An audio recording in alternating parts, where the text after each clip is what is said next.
Greetings, everyone. As you can see, the wetland our group has chosen is man made. This wetland consists of various vegetation, plant, and animal life. The man made wetland's water system is not functional, resulting in the stagnation of the water present. On the water surface of the wetland, there is a buildup of moss and various leaves that have fallen from the surrounding tall trees. There is vegetation as well growing in and around the wetland. After that, you can see Leah, Pyle, and Latuli and myself assessing the situation of our wetland. And amazingly, it is really present here on Edgewood campus. We advise you to take a peek and explore the wonder. The neglect of the structure has created a very specific ecosystem. There is now stagnant water as well as debris from surrounding trees. This is a result of the weather, specifically the wind and the rain. The structure is now susceptible to the growth of algae. The stagnant water could allow for bacteria and protozoa to thrive in the area, which is likely due to the odor the area now has. This makes the structure a habitat for insects and microorganisms like the aforementioned bacteria and protozoa. The structure needs rehabilitation to prevent the risk of insect-borne diseases, specifically mosquito-borne diseases. Moreover, rehabilitation will reduce the visual pollution. In its current state, the structure is somewhat of an eyesore. There is bacterial colonization which has created a horrible odor, making the area less attractive, and this creates a risk of gastrointestinal illnesses. In short, the area poses a lot of risks to the environment and the health of the people nearby. Good day. The food chain of our man-made constructed wetland includes algae, insects, as well as small animals. Throughout our observation and investigation, we have found evidence of the food chain that exists there. Our primary producers that we've found in our wetland include plants and algae that grow in and around the pond. They are the primary source of food for other pond inhabitants. The primary consumers that we have discovered in our wetland include snails as well as tadpoles. Thereafter, the small frogs and dragonflies. During our observation, we discovered no evidence of secondary as well as tertiary consumers present. One of the biggest challenges this wetland has faced is the immense amount of pollution found in the wetland.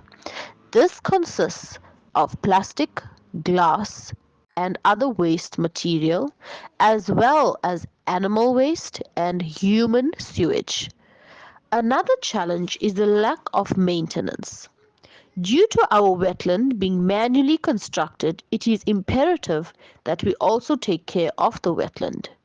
The water has not been changed nor cleaned, as well as the faucet damaged, resulting in little to no water flow.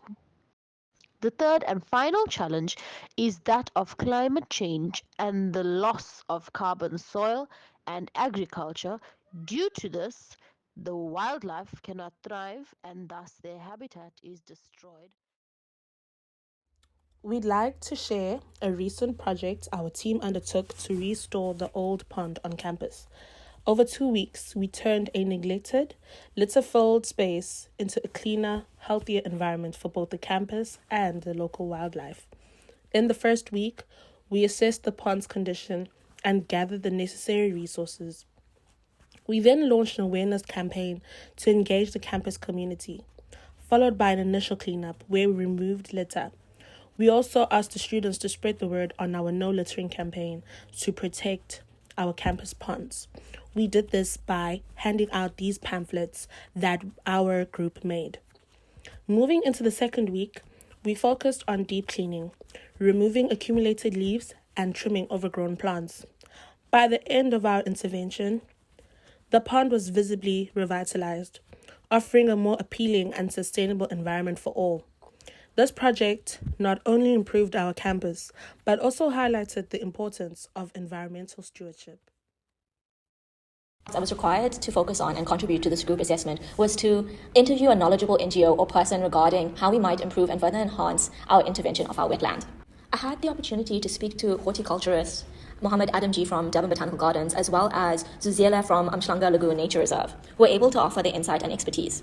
You'll see some of the responses that Zuziela was able to give me in proper text, in addition to the conversation we were able to have on the phone. The first question was, can human actions like cleaning up pollution or managing plant species upset the natural balance of a wetland's ecosystem without meaning to? Is there any way to lower the risk of upsetting the natural balance while still making the effort to restore the wetlands? The second question included, for many people in the area, wetlands are culturally or socially important. Could you please share how people can make an effort to care for and restore wetlands that are more in line with any cultural or social values that are connected to it in order to get more people involved and protect it in the long term? The third question was, some people might choose to repair a wetland by cleaning it off the litter from it. But is this enough to restore a wetland? What are some better, less known indicators that could be considered? The fourth question, what are some ways to restore wetlands that go beyond the usual way of doing things? And the final, when a wetland is restored, how likely is it able to handle long-term changes in the environment? For example, changes in weather patterns or seasonal droughts. Are there any specific changes that can be made sure the wetland remains in good condition in these situations?